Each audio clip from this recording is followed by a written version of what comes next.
Yo! Welcome back to the Graygrie Show. I'm your host, as always, Graygrie. And I'm glad you're back here again with me for another week, another adventure down the rabbit hole. We got crazy stuff to talk about today, some real cool stuff to talk about today, and I'm hoping you're going to find it interesting and stick around for the whole show. If not, I understand completely, and let me know what you don't like. As always, I aim to please. So, today is our third episode. We're going to talk about some things that are going on the internet. You know my favorite topic. Shit on the internet, shit that's happening on the internet, stuff I find that I think is really interesting, intriguing, important, maybe funny, maybe sparks a bit of curiosity in you as well. So right off the bat, we're gonna get started. I'm not gonna eat up a lot of your time. We're gonna make this real smooth and rolling really quickly here, because that's what I like to do. I like to make it really just keep going. So right off the bat, man, I read something today that really kind of touched me deeply. And my third topic is going to really tie into this as well. Not directly, but it's all about kids. And this kind of really got to me. I read this article today, and I didn't know, I hadn't heard about this until today. But apparently, in North Carolina, there was this fifth grader who died. Yeah, fifth grader died. That's fucked up. You should never die in single digit ages. Never. Never. Much as children, you should never. I mean, when it happens, it's always sad, right? I mean, I get it. People die. But when your child dies, it's horrible. But then to find out this young lady, young girl, was died after a fight. I don't know the details. I mean, there weren't very many details when I read this article. Like I said, it was just coming to me that, it was the fight in school and the girl was maybe injured, maybe she was in the fight, maybe she was a bystander that was hurt because of the issues going on within the fight, maybe she wasn't actually the one fighting, but she went to the nurse's room and she lay down in the nurse's room like we all do when we were kids. They just get out of the nurse, you're not sick, you're not going home, sit your ass in the nurse's room. I want to go home, I'm sick. Shut the fuck up, Greg, you're not sick. And I really wasn't sick, but they sent her out to the nurse's room. And at some point between going to the nurse's room and later on that day, she passed away. And man, that's just horrible. I don't know as a parent how you deal with that, because this little girl, she's fifth grade. I have a daughter. She's younger than that. She's in the fifth grade, but I couldn't imagine what that would mean or how that would impact me if I got that call saying, Mr. Womack, your daughter's had an accident in school and she's not here. She's whatever. So thoughts and sympathy to go out to that family. I hope that if there was any, what's the word? I lose words a lot. If there was anything that happened that could have prevented this, I mean, I hope they find out. But this is a tragedy. It's always bad. I have family from the Carolinas. I love the Carolinas. And so yeah, that's really sad, man. If you guys have anything about it, I mean, this story is developing, so I mean, new information will come out over the next few days, as always. But if you guys hear anything, put it in the chat with them. We'll pick it up later on if more developments are made. Yeah, so losing children is always tough. You never get over it. You never get over it. I've known friends and family that have lost children. You never let it go. You always want your child to bury you, not the other way around. That's the way it should be. And I'm making sure my children bury me. So I make sure I don't want to leave them with a burden. I want to make sure they have the buried dad at an old age when he's like, well, dad is like old as hell. It's about time for him to go. And shit. I don't want to have to have them live with a young father died, and I don't want to have them live with I don't want to live with a young child died. So that's really sad. I keep seeing an image in my head. It's crazy. I looked at the picture and I can't get the picture out of my head because this is a kid who was just playing last week, outside playing, waiting for spring and summer to come, almost out of school. That's what she was thinking. She wasn't thinking about dying. Even when she got hurt, she didn't think about dying. That's the thing about kids. I'm gonna go in a little deeper on this. But I was a kid. And I remember being a kid that something you never thought about was dying. I mean, environmental things, of course, but I mean, as a child, generally speaking, you don't think about dying. You just wake up, you go about your day, you do your shit, you get back the next day, you ready to do the shit the next day. You think about the next day. You don't think about, oh, I hope I wake up in the morning. That is a fifth grader. That is a fifth grader. That's not something you're thinking about. That's man. That's sad.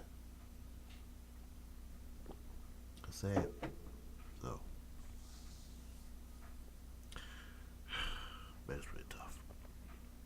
So, so that's our first story, obviously. So let's move on to something a little lighter because it's just gonna beat you up a little bit. That's gonna beat up with you a little bit. So if you haven't been under a rock or on an island or missing in action or hiding from the feds or the tax for the Department of Treasury because you got that tax bill coming.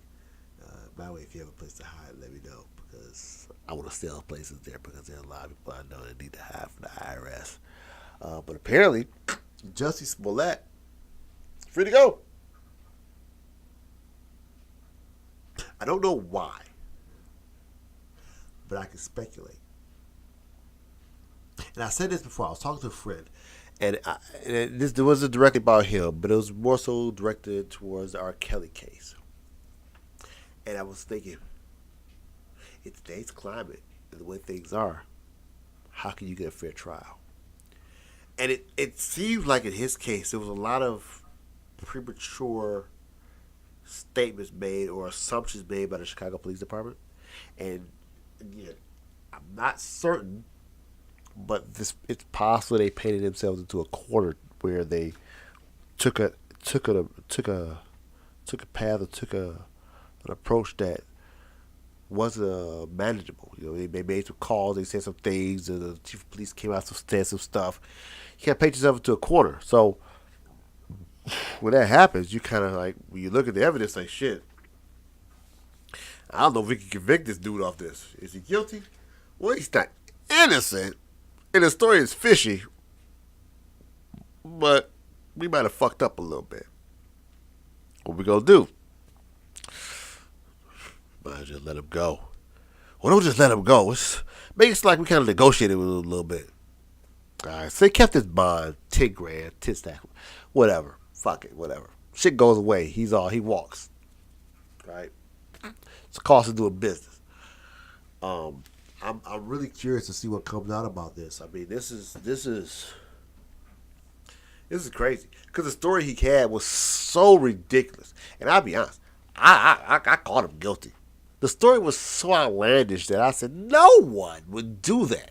That has to be made up. That's not something that you would just do. That doesn't happen. That's not a series of events. That doesn't happen like that. Two Nigerian brothers attacking you that you just happen to know. Look, I have a theory. I've used this theory in different ways, different variations. But my theory or thought process kind of was developed around children. I say if you ask somebody, a child in particular in this case, 3 things, and they have 3 responses that are excuses or redirects, they're lying. By the second one, you know. And then the rule of 3 applies to kids in many things. Like you can't give kids more than 3 instructions. Like go give me a plate, bring a pot, I put a pot on the stove, and also get my keys. They're gonna forget one. There's an age limit, of course, but so I looked at this and like, man, this is crazy. This doesn't make sense. This story I hear, like, nobody does this. Nigerians that you know or have been in the same vicinity of, even if you don't know them, or a trainer, or whatever the story is, that did something like this.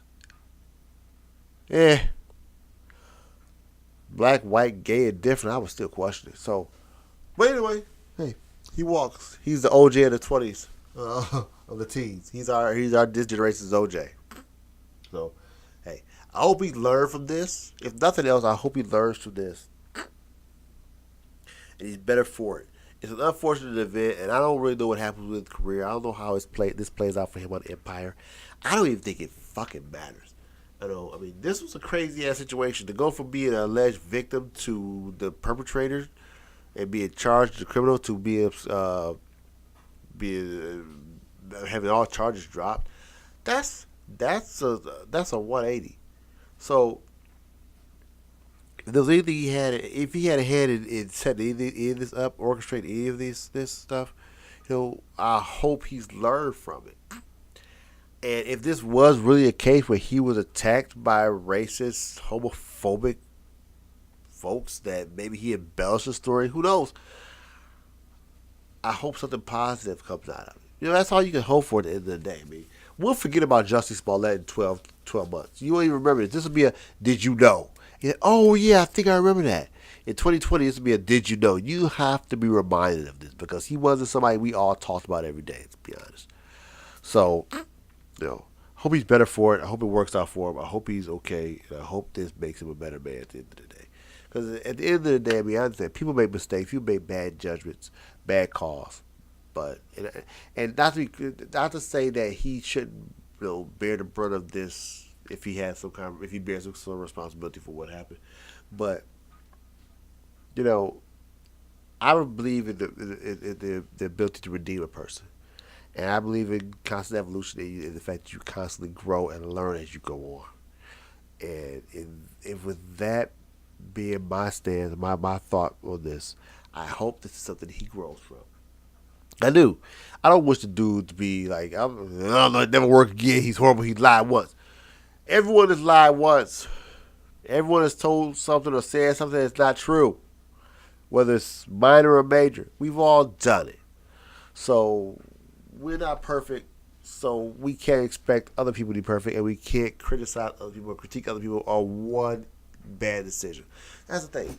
If it's a bad decision, bad call he made for whatever reason, if he learns from it and he's better from it, from this experience, then that's all you can ask for. It's not our position to say whether or not he should work ever again or if he should go away. I think shit like that's fucking ridiculous. He fucked up one. This guy fucked up. He should go away. I think that's unrealistic.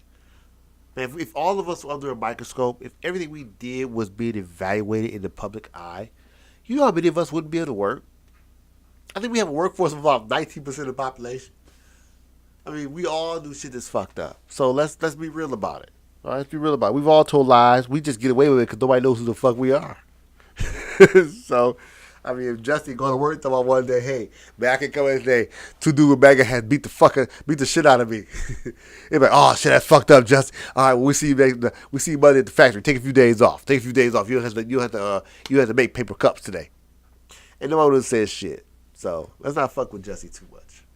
Let's just look at this and say, hope he learns. And let's hope the brother's better.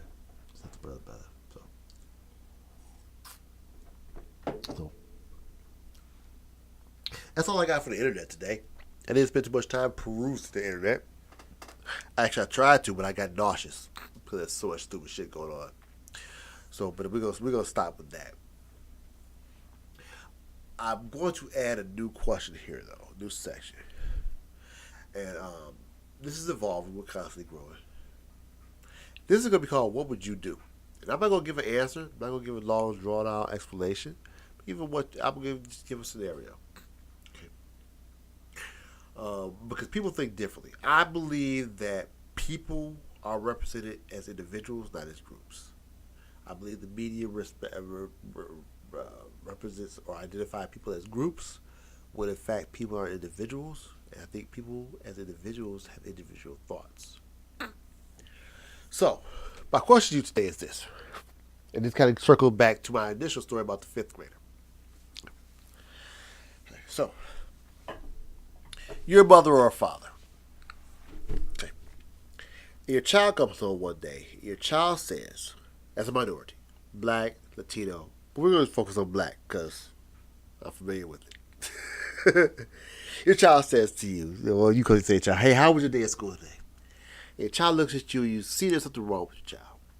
Your child tells you that some other children of a different race were yelling racial slurs at them. Okay. On a playground at school. Right? With other children around. And you can tell your child is visibly shook and bothered by this. They're hurt. Their feelings are hurt. They feel like they've been offended. They feel like someone has offended them verbally in a way that they had never experienced before. Okay? Now, the adult in you most like to say, I'm gonna beat their ass. But you're talking to your child. And you can't tell your child to beat their ass for two reasons. One, they might get their ass whooped. Then you got two problems. But more importantly, it's probably not the best solution. How do you deal with that problem? How do you address that? What do you do? Not what would you do as a child or if it happened to you, but what do you tell your child to do? And I'm speaking from a black man's perspective, but this could easily be Latino, Asian, Jewish, it could be white, it could be any color. Where your child comes home and is faced with this issue. Your child who's never experienced this. That's the question I pose to my audience. What would you do? How do you address that with your child? How do you protect them and at the same time prepare them for the real world? Because this is a learning experience. It's a teachable moment. But you have to do it the right way. And I understand it's different for every child. It's different for every situation, different for every environment. But ultimately, you have to make that call. So leave some comments down below. I'm really interested to see what you think, what you would do, how you would feel about this. Do you go to the school and you raise hell? You go in there and tell me, I wish a motherfucker would tell my child this shit. Or do you play the role where you say, look, talk to your child, talk to the school, go through the channels. Or you let it all play out and work its way out through the school system. Talk to the school and say, hey, we're going to handle this, don't worry. Or do you get actively involved? Do you get up and say, I know this motherfucking parents, I'm going to their house? What do you do? I want to know. I don't think there's a right or a wrong answer. I think there are answers, and I think there are justifications for answers. I think there's some answers that people won't agree with, but I do feel that there are really... Well, there probably are wrong answers because you can't go as an adult beat the fuck up out of it, beat the fucking kid. You can't do that shit. That's illegal. You'll get arrested, and I'm not bailing you out. And don't tell me I told you to do that shit because I didn't. You can't go do that shit. You can't. You can't fight your children's battles. You can't go hit kids. That's illegal, and it's wrong. But do you tell your kids, hey, when somebody says something that's racially insensitive to you, do you tell them to hit the kid? Well, now you're promoting violence, and when your child hits the other child, that's just as bad as the child that said something to him. Maybe, maybe not. I don't know. That's your call. So, let me know what you think. I'm not gonna give you my opinion. I'm gonna wait to see. I'm curious. I have my opinion, but I want to know what the public thinks. I want to know what you guys think. So, we'll leave that right there. So, now I'm gonna attempt to lighten the mood up and make it a little bit uncomfortable at the same time. I'm good at that. I thought long and hard on today's topic. I put some thought into this. I did, honestly, I did. I really did. And then while I was feeding my hamster, and I said, Barry. I said, what should I talk about today? Barry was like, shit, I don't know. I'm a hamster. Fuck out of here. Give me my damn nibble, my kibble. Get the fuck out of here. Alright, really, it's not kibble, it's hamster food. But Barry didn't have an answer for me, so I moved to Maul. By the way, my hamster's name are Maul. My hamster's names are Maul and Barry, like Mulberry. So Maul's a little more aggressive. Maul about that life. Maul always looking for that smoke. Barry, she real cool. Barry don't want no drama. Barry just want to eat her food and chill out. But Maul will fuck your ass up. So Maul's like, look. Matter of fact, I didn't even really ask Maul. This is how gangster Maul is. Maul got up on her cage like, hey. It's like, what's wrong with you? Are you calling me? And Maul's like, come here. So I said, Maul, what? So I heard you asking Barry about your topic for today. I said, yeah? She said, man, don't ask Maul that shit. Maul too soft. You need to talk to me. I was like, I'm gonna say names and then that way. Barry is too soft. Maul said Barry's too soft. So like, all right, Maul, what you got? Help me out, cause I'm about to go out there and start recording. I need some help, Maul. So Maul says, look, man, I live in this cage my whole life. I'm gonna die in this cage. I'm a single female hamster. I said, I feel you, Ma. I feel you. Ma says, you should probably talk to folks about something that everybody does, yet still nobody likes to talk about. I said, go ahead, I'm interested. She said, Gray, let's talk about sexual relationships. I said, whoa. Me and you talk about this. I think this is BC. Shut your mouth, she says, before I even got the word out. I said, hey, all right, no disrespect. I'm listening, I'm all ears. So Maul gave me the idea. Yeah, I walked away. I thought about a little more. I said, I think Maul's on to something. So I put my little notepad up, jotted down some notes. Yeah, I think Maul's a good idea. So tonight's topic, wherever it is, whatever you are, whatever it is, where you are, it's about what makes relationships tick sexually. And what keeps the relationship going and what keeps it hot. I said it. Well, Maul said it, and I repeat what Maul said. But dig this here. Look, it's real talk. And it's a very interesting topic. It's a very interesting subject. I'm going to tell you why. I have several friends who are married. I have several that are single. I have several that are in relationships. And the one thing that I can tell is that they all find that at some point in time they seem to find themselves sexually.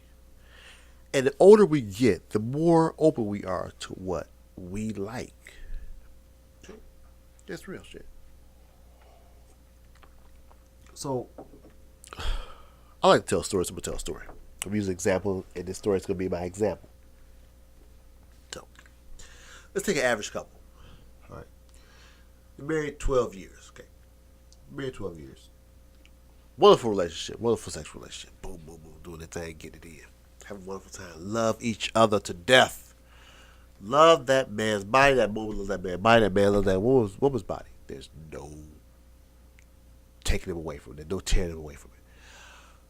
But after a while, the man starts thinking, this man loves this woman, 12 years of marriage. Loves to see her. I don't care what she's wearing. I don't care how her body changes. He loves her. That man starts saying, you know what? I love this woman so much. I want to make sure I'm still making her sexually happy. Now, this is all a foregone conclusion that the relationship is wonderful. Love each other unconditionally. The relationship is solid. Children, all that stuff. Family life is great. Ain't stepping out, having a wonderful in-house relationship. No side chicks, no side babies. I have to say those separately because you can have side babies, not side chicks. Everything is clicking. But the man, because I'm a man speaking from man perspective first, it's like, I want to make sure she's feeling turned on. Like she feels like I'm into her. And as a guy, we always are like, look, girl, I don't give a fuck what you wear. I love the way you look. I love you. But sometimes, as a guy, we get comfortable. But in this scenario, let's say this guy isn't comfortable. This guy's like, I want to make sure she understands how I feel. And I want to keep it spicy and new. I want to keep it exciting. I want to keep it hot. Now, instantly in the guy's mind, everything pops off. Okay. Guy's like, oh, shoot, should I try some role play? She might not be into that. Maybe I should stop by the local store and buy some little kinky stuff. I don't know, maybe she might be into it. The guy go to the kinky store, he'll know what she's into. And you don't want to freak your girl out. Because two things will happen. One, she going to say, what makes you learn this shit from? That'll happen. Or two, I don't know who the fuck you think I am. I ain't doing this freaking shit with you. You better find some other bitch to do this shit with. It can happen. So he want to go in and not be offensive or ruin what he already got But at the same time, he wants to be able to enhance what he has. And I know I'm thinking about you, baby. I'm thinking about you. How do you do that? You're 12 years now. You married 12 years. You do your thing. You do it in 1, 2, 3. You got the thing going. You got your whole pattern. You got your whole moves down. You know what she likes. She know what you like. But you feel like you want to take it to the next level. So there are different ways to do this. Different opportunities, different avenues, different things you can play around with. You can do. Um, for this situation, in my opinion, I think it's a communication thing. It's a talking thing.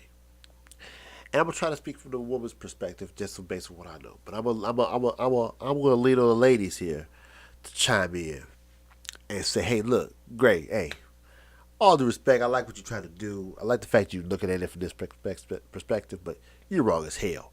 We about to tell you what the fuck's going on, what we like, how we like you to talk to us, what we expect from our man. Hey, I'm a punching bag, ladies. Go ahead, hit me with your best shot. I can take it. But okay, look. I guess what I'm saying is this: as a guy in a relationship, when you're in a relationship for a long time, you don't want to become the standard guy. And I'm talking about guys, man. We want to do shit that's a little. We can't get complacent. We can't get kind of standardized. We get routine. We can get to routine. But what options do we have out there? So here's a few things I've experienced in my life. Maybe this will help you out. Some things I've done. And this kind of goes to the guy's 12-year-old plan, 12-year marriage plan. So some things you could do is look at your partner and say, look, babe, I love you to death. I love you. You're my baby. I don't want nobody else. But I want to make sure you're happy. I want to make sure you enjoy this. And these kind of conversations, I think, are those that will expose vulnerabilities in the man and the woman. But that in and of itself, I think, can make things more exciting. You know, like, okay, look, like this, like, if your man, ladies, if your man came up to you and said, look, honey, I don't really know how to say this. This is something I've always thought about, but I want to let you know because we have this open relationship. I want to feel like we can talk. I like what you do. I want to try such and such. Now the fear there is that she might say, "Oh, you kicky bastard, get the fuck out of here! I ain't doing that shit." Now, ladies, you might think that shit, but understand your man is opening up to you, and when a man opens up to his woman, don't squander that opportunity. Don't crush that moment. Because if you crush that moment, you will not hear shit from him for 44 years. You gotta hear your man out. You gotta hear what he's saying and let him talk. Because men, we don't talk about our feelings a lot. So when we do, we can't have them crushed. It's the same way. Guys, our job is to listen. Guys, a big part of relationships is listening. You know what I'm saying? And if we listen to our women, we can learn everything we need to know. But it's hard for us to listen sometimes. But in this situation, it's paramount that we listen. And the best time to listen is leading up to these moments. So, going back to it, back. Go back to my 12-year-old guy. So, this guy goes in to say, look, baby, I want to try some new stuff. I want to do things. Now, if she says something that makes him believe that this isn't something that she wants to do, he needs to take that information and see what she gives him. Because everything she says she doesn't want to do, there are things she says she does want to do. I'm a strong believer in experimentation, trying new stuff. In my relationship, I bought items, I bought clothing, I bought things. Some of them are still in the box today, but I understood it was a risk. It was a gamble. I was testing the waters out. And that's what you have to do. You don't want to become complacent. You don't want to get used to things. You don't want things to be the standard. I mean, you want to keep things a little different, a little exciting. Ultimately, let the person know that you're important to them and you do find them sexy and attractive. That's a huge piece of this. Edit.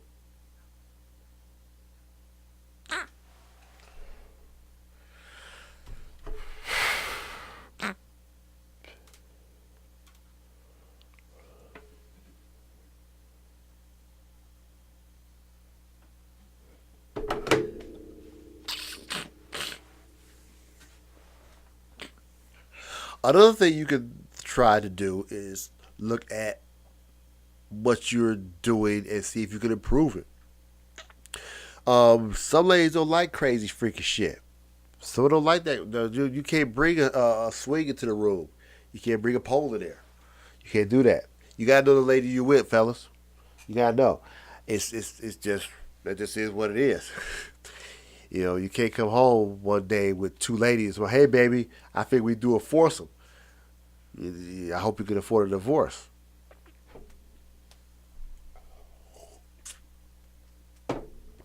So,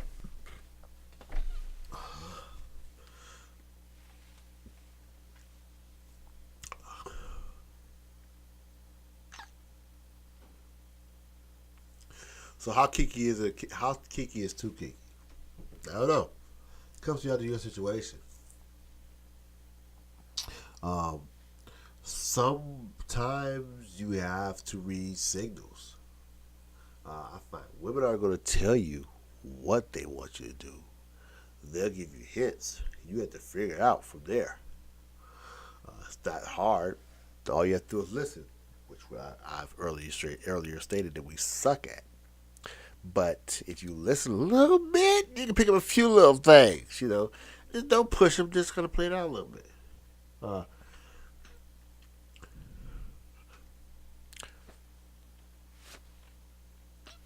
a lot of other stuff works.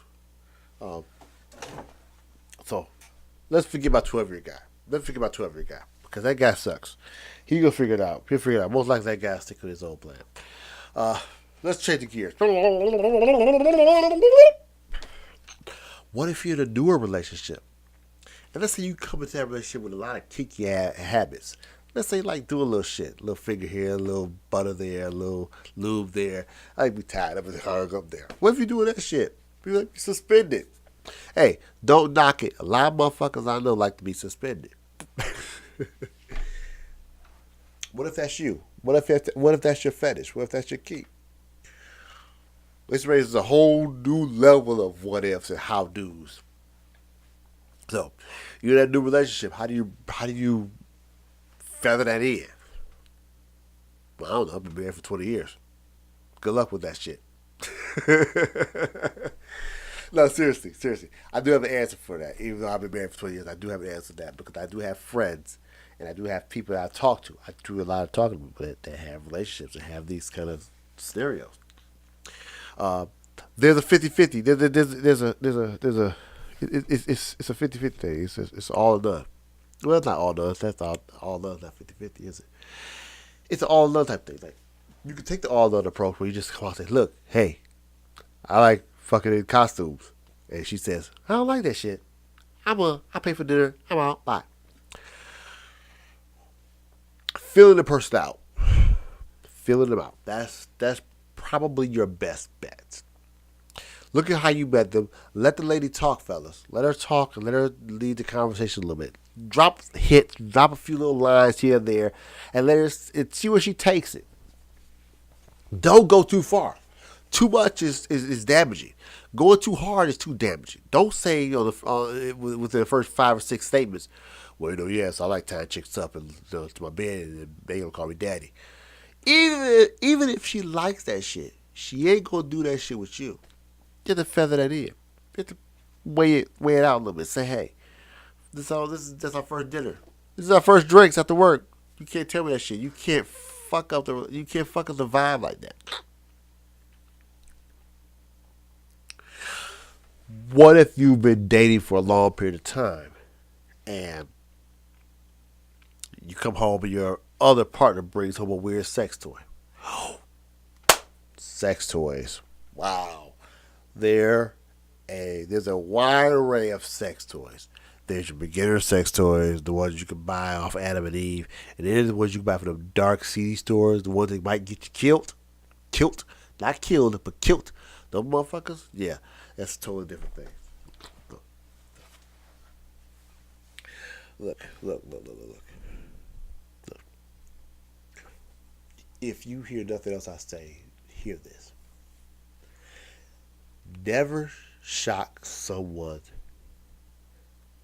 with an extreme fetish unless you are absolutely, what the fuck is the word? Absolutely certain they're into it. If you have someone you really feeling, and you have a really specific, aka also fat, what the fuck am I saying? If you have a really specific slash or extreme fetish, factor that shit in. Maybe you need to curb that shit. Maybe you need to see if the person that you're liking, maybe if the person you're liking, if they're into that shit, they might not be into it. And then measure the risk versus the reward. Look, you might like having sex in donkey suits, but you might only like that shit for a couple years. If this is a life partner, just let that shit go. For the good. For the long term goal. But if you like doing stuff like you like what they call or refer to as a lifestyler, then this probably is the person for you. If they may or may not be into your habits. Now, I must also state that I don't think sex should be a deal breaker in a relationship. There are plenty of people who love people and feel like they're really good matches for them, but have sexual differences. It's okay. We all have sexual differences. Some of ours line up, some of ours don't. We need to. We should try to assess the differences and make an educated decision. That's a big piece of it. That's a big piece. Um, I don't believe that should be the deciding factor in a relationship, but I understand it is significant, more significant for others, some than others. But it's not a deal breaker. There's someone for everyone. And I think the key is to find a person that really matches your level, your acceptable level of kink. And fellas, there are going to be some things that you want to do that you will not find someone that's marriage material and they'll be willing to do. You're going to have to find that side chick. Did I just say you're going to have to find a side chick? I said that shit, didn't I? You have to find a chick that wants to do that crazy shit to get it out your system before you find your main chick. Because your main chick might not like gag balls and handcuffs. And you mainly need about 4 to 5 experiences to get that out your system. That's another point. I'm glad I said that shit. Be honest with yourself, male and female, of what your goal is with regards to your fetish. If you're a threesome type person, don't take your maid to do your first threesome. Don't take the person you love to do your first threesome. Try that shit before you get to a serious relationship, and then you'll have a better gauge as far as where you sit with regards to the necessity for having a partner that's into threesomes. Like if you have your first one, you're like, look, I need to have threesomes or open relationships. Then that will guide you into finding your partner. If these are one-time things like the experimentation in college, then you get it out your system, and only you and the stranger you did it with will know. Don't try to take the person you love, want to have a family with, and try to do extreme stuff if they're not into extreme stuff, because you can ruin the relationship. And some things, this was gonna hurt. This was gonna hurt. I'm gonna hold on. I'm gonna pause for station identification on this one.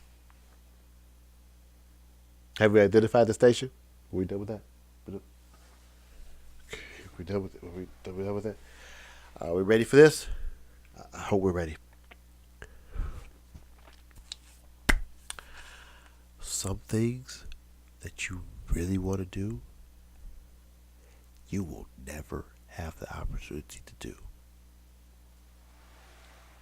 Oh, just said it.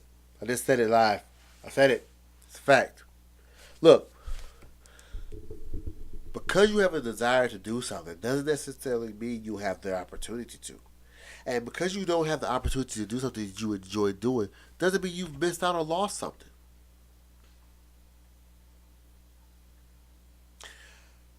Don't need to say it again.